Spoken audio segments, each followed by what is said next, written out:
자, 자원이 제한될 때 발생할 수 있는 경쟁이 발생하는 가운데 이제 간섭이라는 것이 있습니다. 이 간섭이라고 하는 것은 개체들이 직접 상호작용해서 다른 개체들이 어떤 서식지를 차지하거나 그 다음에 이제 이런 서식지에 침범하지 못하도록 하는 것을 간섭이라고 얘기를 하는데요. 예를 들어서 사자가 먹이를 사냥을 했어요. 근데 이제 사냥한 먹이를 다른 사자나 또는 다른 그러니까 하이에나들이 접근하지 못하도록 신체적으로 위협을 강화한다던가 또는 포효를 한다던가 또는 공격을 해서 쫓아내는 행위들을 이제 간섭이라고 얘기를 하고요. 또 다른 간섭의 예시로 이거는 뭐 세력권이라고도 볼 수가 있는데 늑대의 경우에는 이제 특정 영역에 냄새를 표시하거나 또는 하울링을 하거나 또는 공격 행동을 통해서 다른 늑대 무리의 접근을 막습니다. 이런 행위들을 전부 다 나의 영역, 그 다음에 내 거 이런 것들이 해당이 되는 거거든요. 이런 그 행위들 자체를 경쟁에서 이제 간섭 경쟁이다 라고 얘기를 합니다. 그리고 식물에서도 이제 이런 간섭 경쟁이 발생을 하게 되는데요. 일반적으로 밀도 의존적으로 개체 밀도가 증가를 하게 되면 개체당 종자 생산량이 감소합니다. 예를 들어서 보시면 식물 번식력이 미치는 밀도 의존적인 영향인데요.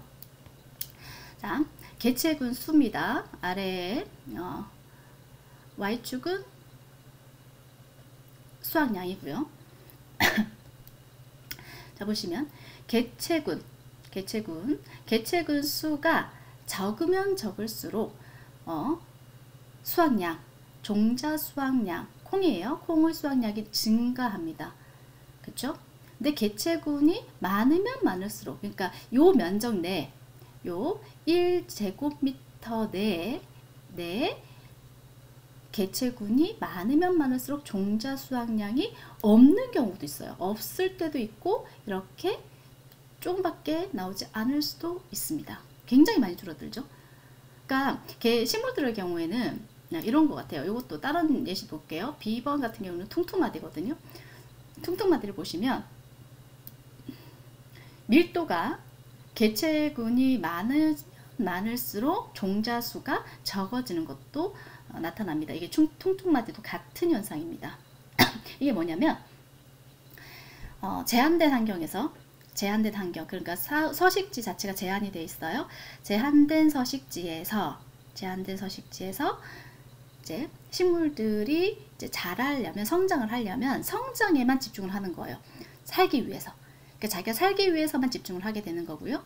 그리고 이제 자기의 번식, 그러니까 자원을 번식하는 데는 집중이 안 되다 보니까 종자를 만들어내는 영양분이 덜 가는 거죠. 그러니까 자라는 데만 영양분이 집중을 하게 되는 거고 종자를 만들어내는데 영양분이 적게 가는 겁니다. 그러다 보니까 종자 수가 적어지는 거죠. 동물도 마찬가지입니다. 동물의 예시 이제 물고기 볼게요. 물고기 월아이라는 종입니다. 이 종의 경우는 성숙 연령이 이제 5년, 3년, 3.5년, 4년, 5년이고요. 평균 인칭입니다. 인치, 평균의 이제 크기 3년생의 크기를 보시게 되면 연령이 증가할수록 크기가 줄어드는 것을 확인할 수가 있습니다. 크기가 줄어드는 것을 확인할 수가 있고요. 그리고 평균 체장이 커질수록 이게 뭐죠? 죄송해요. 이제 밀도가 증가하면 할수록 평균 크기가 줄어드는 것이 확인이 됩니다.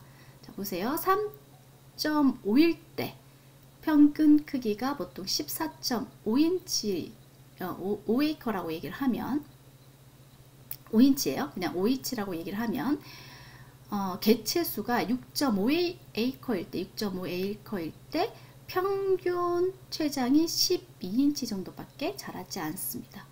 그러니까 밀도가 너무 많으니까, 밀집이 되어 있으니까 크기가 안 자란다는 거예요. 그리고 성숙 연령을 보세요. 성숙 연령.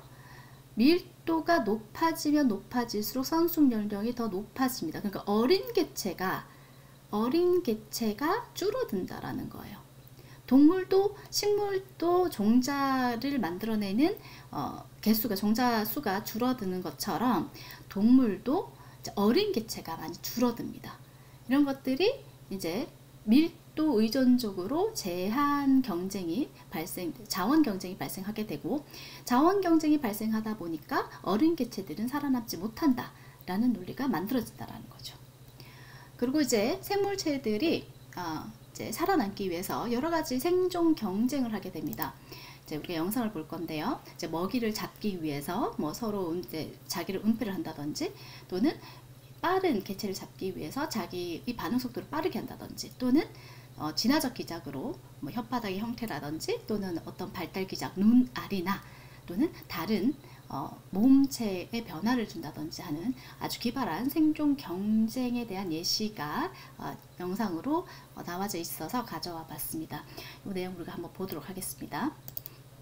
조금 돌릴게요. 자, 아주 더운 날씨예요. 사바나 지역의 이제 초원 지역입니다. 네, 건기예요. 건기면은 특정 지역에만 이제 물이 있을 수밖에 없습니다. 고여있는 물이. 그러다 보니까 너무 더운 날씨니까 사자들이 먹이를 잡기 위해서 뛰어다니지 않아요. 기다립니다. 암사자들은 시원한 그늘에서 강둑을 지켜보죠. 사자 무리가 잠복한 지 얼마 되지 않아 한 영양 무리가 물가로 다가옵니다. 임팔라 한 마리가 무리의 규칙을 어기고 대낮에 혼자 물을 마십니다.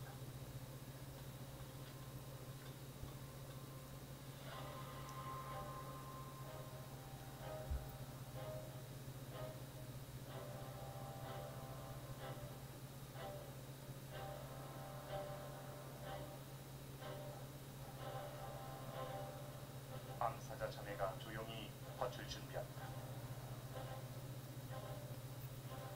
임팔라가 암사자를 발견했습니다. 사자는 공격을 하는 대신 천천히 뒤로 물러나죠.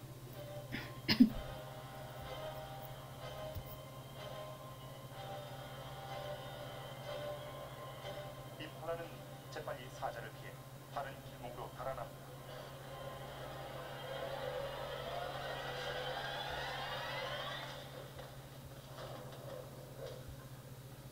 하지만 임팔라가 달아난 곳엔 다른 사자가 기다리고 있었죠.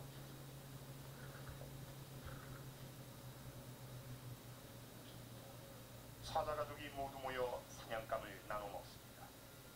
성찬이군요.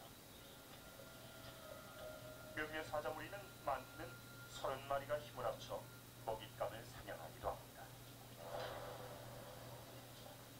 포식자가 사냥감을 잡는 방식은 수많은 요인에 의해 결정됩니다.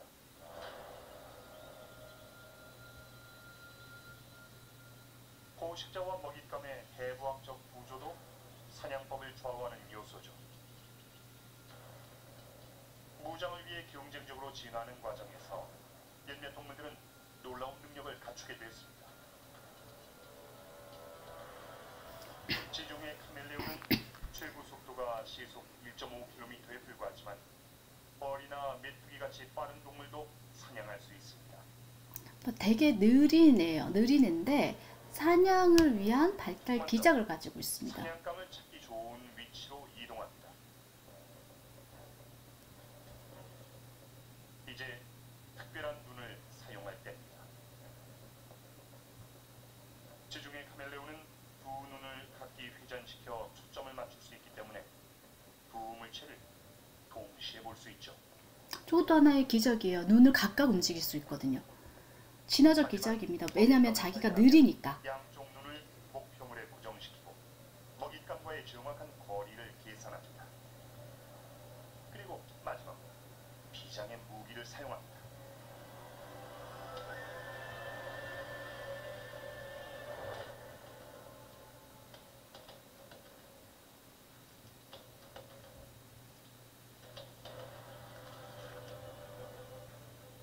지중해 카멜레온은 자기 몸 길이의 2배에 달하는 혀를 이용해 시속 100km의 속도로 먹잇감을 낚아칩니다.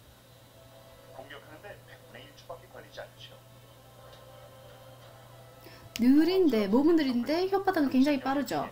그것도 하나의 생존 기작으로 진화를 시킨 겁니다. 사냥감은 거의 도망칠 기회가 없죠. 야생의 포식자들은 인간보다 뛰어난 감각 능력을 지니고 있습니다. 몇몇 동물들은 놀라운 감각 능력으로 보이지 않는 먹잇감도 사냥할 수 있죠. 상어는 직선으로 진동을 감지합니다. 그리고 조금 더 앞으로 가겠습니다. 사냥하기 위해 동굴에 왔습니다. 자, 이 뱀이 느리게 움직이는 뱀이 어떻게 박쥐를 잡을 수 있을까요? 박쥐를 사냥하는 먼저 방법입니다. 동굴 입구 쪽 높은 곳에 자리를 잡습니다. 그리고 무엇에든 매달린 후에 박쥐떼가 날아드는 길목에서 몸을 늘어뜨립니다.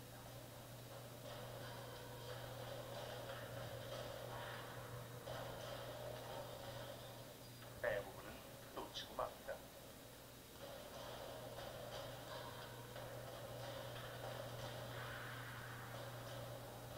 하지만 한 마리라도 낚아채면 본능적으로 반응합니다. 번개 같은 속도로 턱을 다물면서 박쥐를 단단히 조입니다. 보아뱀은 박쥐의 심장 부분을 조여 숨통을 끄는 후에 삼키지만 산채로 먹을 때도 있습니다.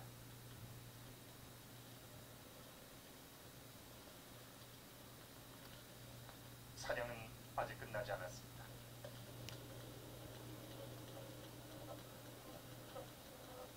보아뱀 한 마리는 앉은 자리에서 많게는 7마리의 박쥐도 먹어치울 수 있죠. 이 뱀은 먹잇감이 너무 많기 때문에 입을 벌린 채로 기다리기만 하면 됩니다.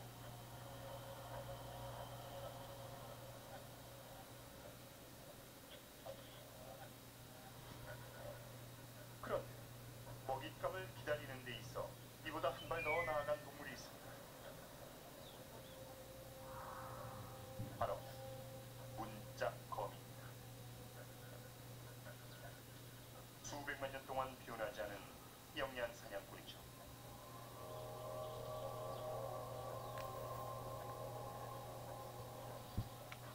매복 공격이 주특기인 문짝거미는 독특한 사냥 방법을 고안했습니다. 이들은 몸을 숨길 구덩이를 타고 거미줄을 짜내 주변 식물과 연결된 덮개를 만듭니다.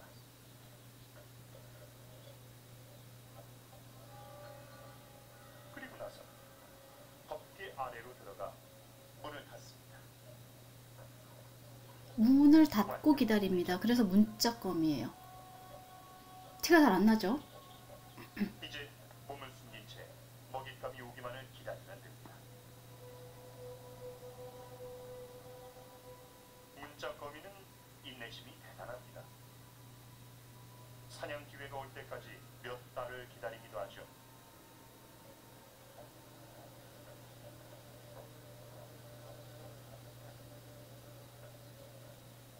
사방에 천적이 있는 곤충들은 늘 포식자에 대한 비운개 태세를 늦추지 않지만 문짝거미는 진동을 감지해 최상의 공격 시기를 계산해냅니다. 메뚜기는 자신이 안전하다고 생각하겠지만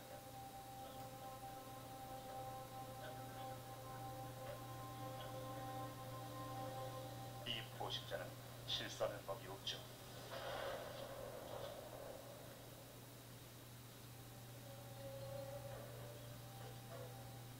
이제 문짝거미는 닫힌 문 아래에서 기묘한 사냥술로 얻은 먹이를 마음껏 즐길 겁니다. 문짝거미의 사냥법은 마치 공포 영화의 한 장면 같죠. 자연에선 영화 속 장면보다 더 놀라운 광경이 매 순간 펼쳐집니다. 캄보디아에 있는 한 기이한 생물을 만나볼까요? 길이가 거의 2m에 달하는 칸토어 자라입니다. 칸토어 자라는 하루에 이 2번 칸토아 숨을 자라도 쉬려고 밖으로 나올 때를 제외하곤 모래 속에 파묻힌 채로 위장술의 일생의 천재죠. 95%를 보냅니다. 다른 거북들처럼 이들은 뼈를 부술 수 있을 만큼 턱 힘이 셉니다. 공격 속도도 재빠르지만 물고기들도 그에 못지않게 빠르죠. 그러니 칸토 자라 역시 거칠러야 합니다. 녀석이 강바닥 밑으로 들어가 완전히 몸을 숨깁니다.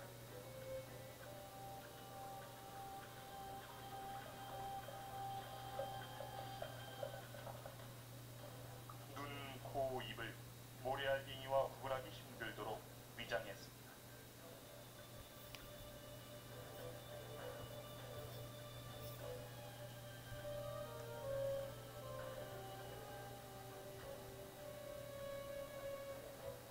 잔뜩 경계하는 물고기들을 속이려면 기다려야 합니다. 몇 시간 동안 잠복 중인 칸토 자라의 눈은 공격 영역으로 들어오는 먹잇감들에게 고정돼 있죠. 너무 성급하게 움직이면 위장 작전이 실패로 돌아가 처음부터 다시 시작해야 합니다.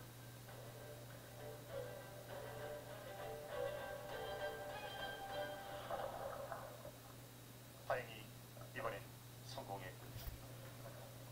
자, 그리고 또 다른 예시를 볼까요? 이 사슴은 음, 들맡은 코모도 왕 코모도 말고 여기 대만으로 가면 또 뱀이 나옵니다. 대만은 민달팽이를 먹는 뱀이 많이 삽니다. 파레아스 아타야 역시 기이한 신체적 변형을 통해 달팽이를 사냥할 수 있게 됐죠. 껍데기 안에서 달팽이를 빼내려 턱이 비대칭으로 변형됐습니다. 오른쪽 턱엔 이빨이 20개지만 왼쪽 턱엔 11개뿐입니다. 특이하지 않나요? 달팽이를 빼내기 위해서 변형이 됐어요. 그러니까 자연 선택적으로 지금 또 진화를 한 예시 중에 하나라고 보시면 됩니다. 껍데기 모양이 시계 방향인 달팽이만 먹이로 삼는 경향이 있죠. 이 뱀도 그런 경우입니다.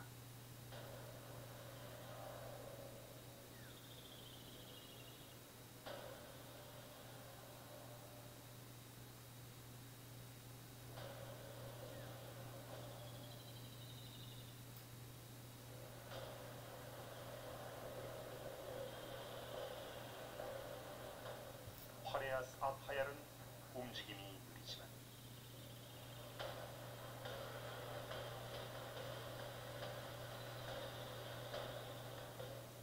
다행히 사냥감은 더 느립니다. 파레아스 아파얄이 독특한 턱을 이용한 공격을 펼칩니다.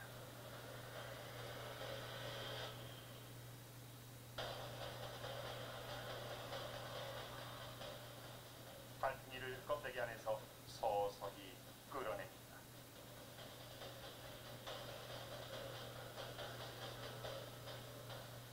달팽이는 살기 위해 사투를 벌여보지만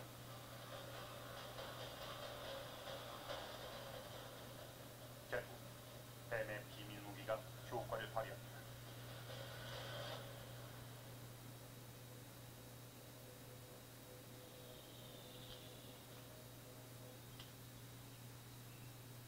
야생의 포식자라고 해서 모두가 뱀처럼 위험해 보이는 건 아닙니다. 자, 이런 예시도 있습니다. 그러니까 먹기 위해서 이제 턱이 변형이 되고 이빨이 그러니까 균형적으로 나지 않았어요. 근데 이 자체를 가지고 이제 먹이 사냥을 하게 되는 거죠. 그리고 또 하나의 경쟁적 진화적 기작이라고 볼 수가 있습니다. 자, 그리고 개체의 경쟁에 영향을 주는 것들 중에 또 하나의 예시가 스트레스 요인이라는 것이 있어요. 이 개체군의 고밀도의 경우는 이제 서로의 공격적 접촉과 사회적 접촉을 증가시키게 되는데요. 왜냐하면 좁은 환경에서 많은 개체군이 존재를 하기 때문에 스트레스가 당연히 발생될 수밖에 없습니다. 이런 스트레스 증가의 경우에는 생장을 억제하거나 번식 기능을 저하시키거나 또는 이제 질병을 유발시킬 수도 있습니다. 특히나 이제 페로몬이라고 하는 어떤 호르몬 계열의 경우에는요, 이 화학 신호잖아요. 이런 페로몬들의 경우에는 곤충이라든지 특정한 개체에서 무리의 구성원의 발달과 생식을 조절하는 아주 중요한 기작이 됩니다. 특히 이제 설치류 성체 소변에 존재하는 페로몬의 경우 생식을 촉진하거나 또는 방해할 수도 있습니다. 그래서 이런 페로몬들을 이용해서 이 개체군의 크기를 줄여 나가는 어떤 예시도 있습니다. 이런 이제 개체군의 경쟁 관계에서 이 개체군을 이제 줄이는 방법이 뭐가 있냐면요. 요즘에 지금 이제 산림청에서 아주 머리가 아파하는 과제가 하나 있습니다. 이 소나무 재선충인데요. 우리 주변에서 보면요, 이제 여러분들이 이제 주변에 뭐 고속도로를 타고 가든지 또는 주변의 산지를 보게 되면 소나무가 갈색으로 말라 죽어 있는 개체들을 발견할 수가 있어요. 이게 소나무 재선충이라고 하는 충들 때문인데 이 충이 되게 고약해요. 이 소나무의 물관을 파고 들어가서 이제 물관에서 서식을 하거든요. 그러니까 소나무 입장에서는 물관이 막혀. 그러니까 물을 못 빨아 올리잖아요. 못 빨아 올리니까 당연히 말라 죽을 수밖에 없는 거죠. 이것들이 이 하나의 경쟁입니다. 소나무 재성충이 많아지게 되면 소나무가 죽어요. 반대로 소나무가 죽게 되면 소나무 재성충도 없어집니다. 그렇다고 소나무를 다 없앨 수는 없잖아요. 그래서 이런 이제 서로의 경쟁, 스트레스 요인을 가지고 이제 조절을 하고자 하는 방향이 나왔는데 이런 페로몬을 이용하는 겁니다. 이 소나무 재선충을 옮기는 개체 중에 하나가 솔수염 하늘소라는 겁니다. 이 하늘소에 유이 트랩을 설치를 하는 거죠. 그러니까 집합 페로몬의 냄새를 뿌려가지고 이게 생식을 하는 것이 아니라 생식 능력을 저하시키고요. 그냥 집합적으로 움직이는 행동력만 이제 수정을 시키려고 하는 방향을 가지고 이렇게 페로몬 요법으로 이제 성장을 저해하고자 하는 움직임이 있습니다. 그리고 이런 페로몬이라든지 또는 이들의 이제 밀도에 따라서 또는 이제 그들의 생활 환경에 따라서 세력 건재라는 것도 나와요. 세력 건재가 뭐냐면 행동권하고 세력권이라는 것을 나눌 수가 있습니다. 행동권이라고 하는 것은 동물이 1년 동안 정상적으로 이용하는 지역입니다. 행동권의 크기는 먹이 자원이라든지 먹이 획득 방식, 그다음에 물질 대사 요구 정도 등에 따라서 아주 다양하게 일어납니다. 그리고 세력권이라고 있어요. 세력권이라고 하는 것은 방어를 할 수 있는 서식지, 그리고 그 지역에 있는 자원에 대한 유일한 접근을 확보하는 것을 세력권이라고 얘기합니다. 세력권은 행동적인 위협이라든지 또는 소리, 그 다음에 과시 등을 통해서도 이들을 이제 경쟁자들을 물리칠 수 있는 것을 이제 세력권이라고 얘기를 하거든요. 예를 들어서 그런 거죠. 행동권이라고 하는 것은 우리 인간의 행동권은 어디든지입니다. 어디든지 갈 수가 있어요. 깊은 산에도 들어갈 수 있고요, 바다도 갈 수 있고 어디든지 갈 수 있어요. 근데 인간의 세력권이라고 하는 것은 인간이 안정적으로 자원을 확보할 수 있는 곳을 세력권이라고 얘기를 합니다. 깊은 바다 속에서 인간이 자원을 확보할 수 있나요? 못해요. 그러면 행동권은 맞지만 세력권은 아니라는 거죠. 이해하셨어요? 예를 들어서 우리 지리산 있어요. 지리산에 지금 요즘에 많은 경고가 붙은 것이 반달사슴곰의 출몰 지역이다 라는 내용들이 많습니다. 이 반달사슴곰의 경우 이제 한때 멸종 위기종이어서 이제 방생을 해가지고 관찰을 하면서 개체군들을 늘렸거든요. 근데 이 반달사슴곰이 사는 행동권이 지리산이고요. 세력권도 지리산이에요. 사람의 행동권은 지리산이 될 수가 있지만 세력권은 지리산이 될 수가 없습니다. 왜냐? 반달사슴곰의 위협적인 풍채라든지 위협적인 그 송곳니나 또는 울음소리가 들리면 인간은 피할 수밖에 없거든요. 못 이기니까. 그렇죠? 본인은 방어를 하지 못하니까 도망갈 수밖에 없어요. 이렇게 본인을 방어할 수 있는 영역을 세력권, 그리고 움직일 수 있는 영역을 행동권이다 라고 얘기를 합니다. 서로 달라요. 그리고 세력권을 갖는 개체들은 다소 불규칙한 분포 양성을 나타납니다. 왜냐하면 모든 쌍의 세력권을 얻게 되면 개체군 내 공간 분포에 영향을 미치거나 또는 개체군을 조절하지 않게 됩니다. 그래서 이제 세력권의 경우에는 그 개체들의 영역에 따라서 조금 다르게 분포될 수가 있습니다. 그러니까 세력권제는 그 무리에서 특별한 힘을 나타내고 보호하는 방어막을 나타내기 때문에 개체군들의 서식질에 따라서 다양하게 분포할 수가 있습니다. 한 군데에서만 머물지 않는다라는 거예요. 예를 들어서 요런 때 참나무 숲에서 여기 서식하던 개체군들이 사라졌어요. 그리고 개체군들이 사라졌다 해서 이 개체군들의 세력권이 아예 없어진 것이 아닙니다. 다른 곳에서 새로운 개체들이 세력권을 확립시킬 수가 있다라는 거죠. 이런 것들이 바로 세력권제라고 얘기하고요. 식물도 마찬가지로 세력권제를 가지고 있습니다. 식물도 마찬가지로 공간과 자원을 선점하게 되는데요. 식물의 경우에는 이제 세력권의 유지 습성이 없습니다. 대신 왜냐하면 이동을 하거나 공격을 할 수가 없기 때문에 대신 공간을 차지해서 다른 동종과 다른 종의 개체들을 배제할 수가 있습니다. 그리고 식물은 자신의 잎과 뿌리계, 그러니까 지상부와 뿌리계에 관련해서 자원 고갈구역을 생성하고요. 경쟁을 통해서 균일 분포가 이루어질 수 있도록, 그러니까 자기 속금 현상이 나타날 수 있도록, 그러니까 너무 빽빽하게 똑같은 종이 나타나지 않거나 다른 종이 들어오지 않도록 스스로 조절하는 것이 바로 식물입니다. 식물 중에서 교목들이에요. 교목들은 이제 다년생 식물이거든요. 뭐 1, 2년 사는 애들이 아니고요. 오랜 시간 삽니다. 몇십 년을 사는 정도 있어요. 그래서 우리가 나무태라고 얘기를 하잖아요. 이렇게 나무태나 목질부를 발달시키는 것을 우리가 교목이라고 얘기하는데, 이 교목들의 경우는 세력 건재를 가지고 있습니다. 예를 들어서 소나무라는 것이 있어요. 소나무와 한렵수의 경쟁을 보면요. 소나무는 한렵수의 에너지 확보율에 이길 수가 없어요. 왜냐하면 소나무 같은 경우는 침엽이거든요. 침엽의 특징이 뭐냐면 넓은 잎이 아니고 침 같은 바늘잎 같은 구조예요. 바늘잎이니까 길쭉하죠. 길쭉하니까 어떻게 해요? 광합성을 할 수 있는 영역이 좁아요. 그리고 침엽수의 경우에는 바늘잎에 기공이 없어요. 기공이 없고 왁스층으로 쌓여져 있습니다. 우리가 소나무 잎 생각하시면 돼요. 그러니까 햇빛 경쟁에서 한렵수의 침엽수는 이길 수가 없습니다. 그래서 어떤 경쟁을 하냐면 수분 경쟁을 합니다. 넓은 잎의 영약에 못 미치는 바늘잎을 가지고 있어요. 넓은 잎을 가지고 있는 한렵수의 경우는 잎 뒷면에 기공이 많습니다. 기공이 하는 역할이 뭐냐면 뿌리에서 물을 올리는 물관을, 그러니까 증산이라고 얘기하죠. 그러니까 우리가 그죠?